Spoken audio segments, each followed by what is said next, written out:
I'm 25F, pregnant with my first child, and only a few weeks ago my estranged parents found out about my pregnancy from someone I know back in my hometown.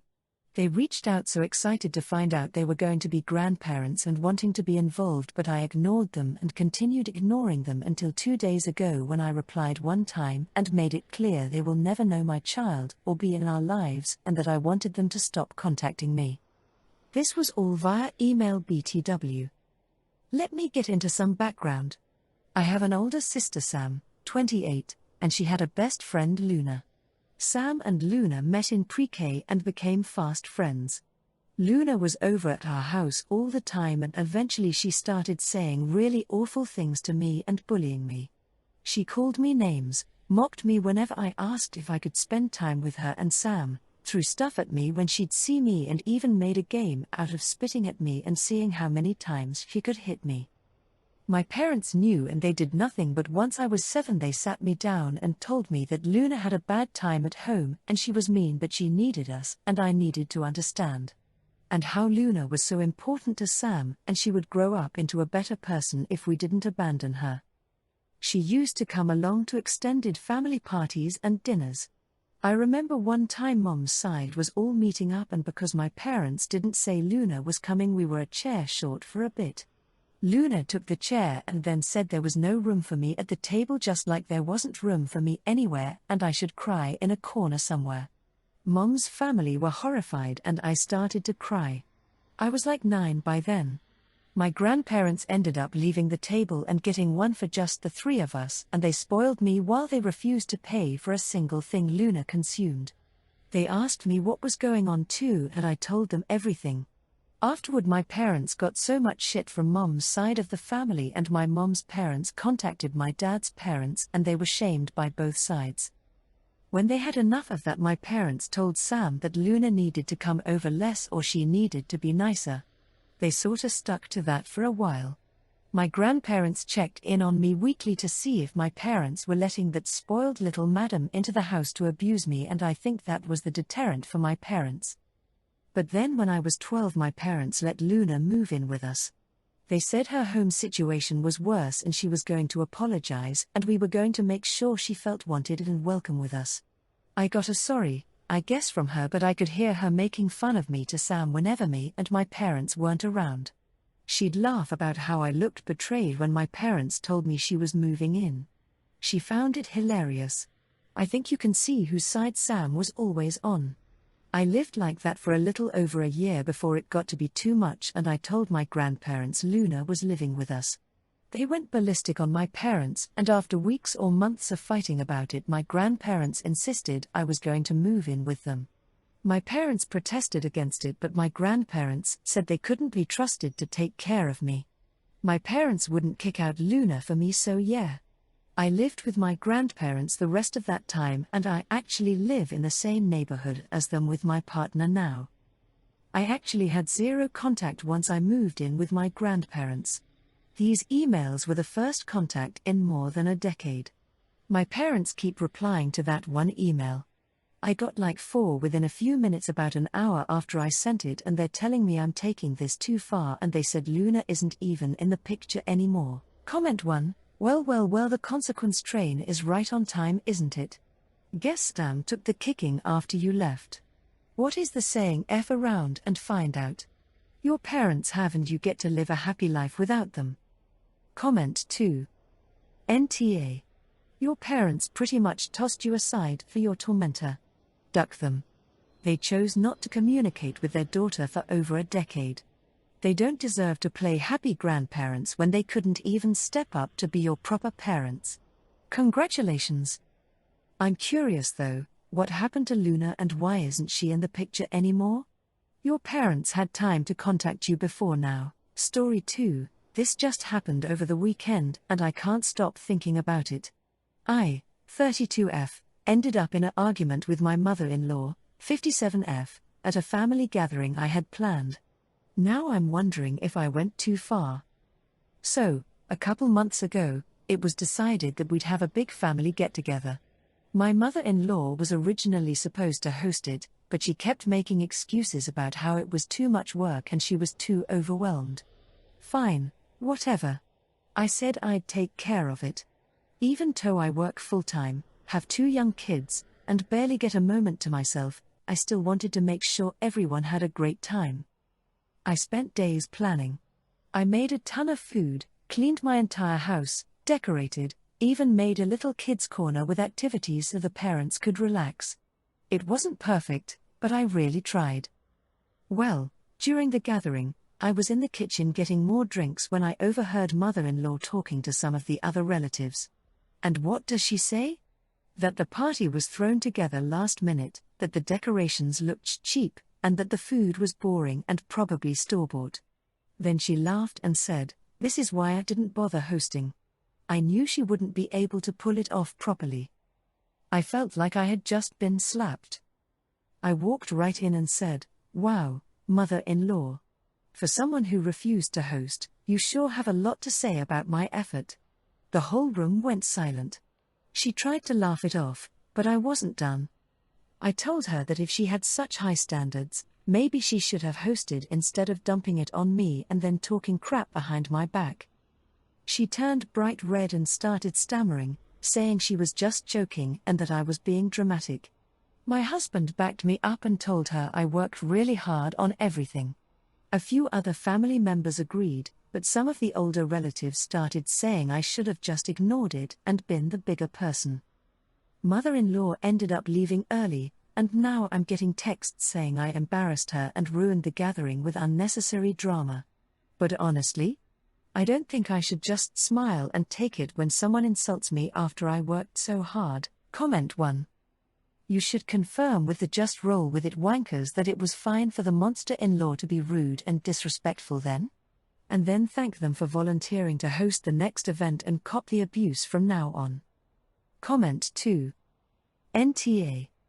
If your mother-in-law is comfortable saying all that in your home, you can only imagine what she says behind closed doors. I would keep my distance and keep a firm stance on not accepting that kind of behavior and expecting an apology from mother-in-law. Comment 3. NTA. You handled it beautifully. If you had not called her out then and there, would have denied and downplayed and gaslighted. She's mad as she was called out, and rightfully so. I'd ban her from the house and stop contact unless and until she gives a real sincere apology. Story 3. My 22F friend who is the same age as me has recently found out that she's pregnant. She was quite distraught at first since she's not ready for this big of a jump, and she's not sure if the father would commit to her and her baby. We've been friends since high school, and I honestly wanted to be there for her as much as I could, so I made her a little gift basket. She's not very far along, so I just made a basket with a bunch of gifts for her, including some sweet treats, a card and merchandise from her favorite show. I also added some baby clothes in neutral colors, a baby hat and some other baby stuff. I came over to her place and she was elated when I gave it to her and thanked me for helping her through a tough time. I told her that I'm happy to help her at any time. Well, I was happy to help her until a mutual friend told me that she saw her and my ex walking hand in hand after coming from a scan. I asked around a million times if she was sure, and she saw that she posted a picture on her private Insta of my ex and her saying they can't wait to meet their beautiful baby. If this was another ex of mine I wouldn't have minded, but the ex she got pregnant by was incredibly abusive. He gave me a black eye and slashed my car tires. He also stalked me by messaging me dad telling him to ask if I'd get back with him. My friend knew all of this. She saw the effect it had on my mental health and how it caused me to fear getting into a relationship. Yet she went behind my back and got herself knocked up by an abusive deadbeat. When I saw the pictures I knew that I'd never be friends with her again, and I was fine with it. I'd rather have toxic people out of my life, but one thing I cannot go over is the money I spent on the basket. So I went over to her place and her sister let me in, and I just went to her room to the basket and left a note in its place. It was so embarrassing cause I had to run through the back door to avoid being seen, and this whole thing feels immature. Anyway, in the note I wrote how I felt about her betrayal and told her that I wish all the best for her child that's being brought into the world by an abusive deadbeat and someone who has no loyalty to her friends. I may have phrased that a little differently. I've blocked her on everywhere, so I don't know her reaction. I feel like I should have been more civil and gone no contact without explanation. I don't know if this is a very a whole situation, but regardless. Comment 1. NTA because she knew and hid it from you. That's just dirty. I don't blame you at all. But I will say you should have left the gift and blocked her from everything so she knows you know. Then every time she sees that basket she will feel like shit. When he hits her and she sees that basket, it will hurt more. Comment 2. NTA. If she was really your friend, she never would have entertained the thought of your abusive ex. Okay, maybe an F up, but then she would have told you right after it happened. Okay, maybe she was scared of losing you. But then as soon as she found out she was pregnant, she could have told you. Or maybe when you gave her the basket, she could have come clean. She had lots of chances to inform you, and she chose your abusive ex over you. That's her choice. She had the audacity to accept a gift from you while she herself was being dishonest. Normally I live by the once you give a gift it's no longer yours, but I understand why you took it back. Comment 3. Weird, she thought you wouldn't find out who her baby daddy is. Even weirder, she saw you go through all of that with him and thought he's not going to treat me like that. What a terrible friend. NTA, the gift was given under the condition that she's your friend. You wouldn't be giving your abusive ex's girlfriend a gift. Story 4, so I, 22F, have been ride or die for my brother Liam, 28M, and his whole rushed engagement to Charlotte, 26F. I helped pick out the ring, listened to him freak out over every dumb little detail, even sat through Charlotte's meltdown over napkin colors. Like, I've been in it. I was supposed to be a bridesmaid. Had the dress, the shoes, was in the group chat with all the Pinterest links and bride vibes spam. Then out of nowhere, last week, Charlotte calls me crying and says I'm out of the wedding party. I'm like, what? Why? She gets all awkward and then drops the bomb. Liam said you've got too much mental health stuff going on and he's worried you'll cause drama. For context, yeah, I had a rough year. Breakup, therapy, got diagnosed with anxiety and depression. But I've been doing the work. I've never flipped out at family stuff, never made anything about me. I've been chill. So I just stayed quiet. I didn't want to start something. Then yesterday, Liam hits me up all casual, like, hey, best man sick, can you drive me to the venue? I texted back, nah, I'm too unstable to drive. Wouldn't want to cause a scene. Now everyone's calling me petty. Mom says I'm being immature and should be the bigger person for his big day. Whole fam group chat is basically guilt tripping me. But like, why is it always me who's supposed to eat the disrespect and still show up with a smile? Comment 1, NTA. It absolutely grips my shit when the one who is wrong is asked to be the better person. Petty side of me would agree to drive your brother, then on the morning say you're having a mental episode and are in no fit state to drive. Your brother shouldn't be surprised considering he was expecting this from you, hence dropping you from being a bridesmaid. Comment 2. NTA. He and his fiancée basically kicked you to the curb, labeling you unstable in the process. And now he wants a ride. That's some serious audacity. Your family is tripping. They're all about being the bigger person when it benefits him, but where was that energy when he was throwing you under the bus? He made his bed, let him lie in it. And frankly, the immature one is the dude who talks smack and then expects favors. Don't let them guilt trip you. You set a boundary, and it's valid.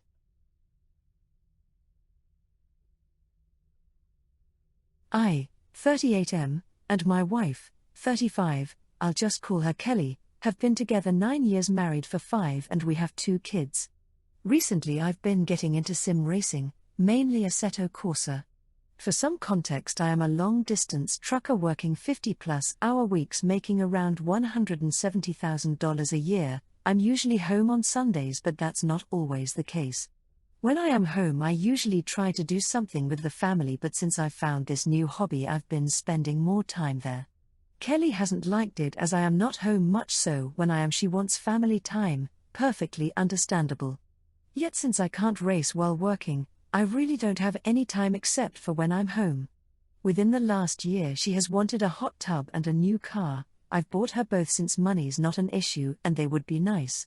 So about 2 weeks ago I brought up the idea that since no one ever rides with me in my truck, I could install a sim rig in the passenger seat. I've seen it done before and thought it would be the best of both worlds, as I could race when not driving and when home we could have family time. She immediately shot down the idea, saying it's just gonna be a huge waste of money. So without her knowing, I took off last Monday and Tuesday to have my friend who builds custom sim rigs build one into my passenger seat.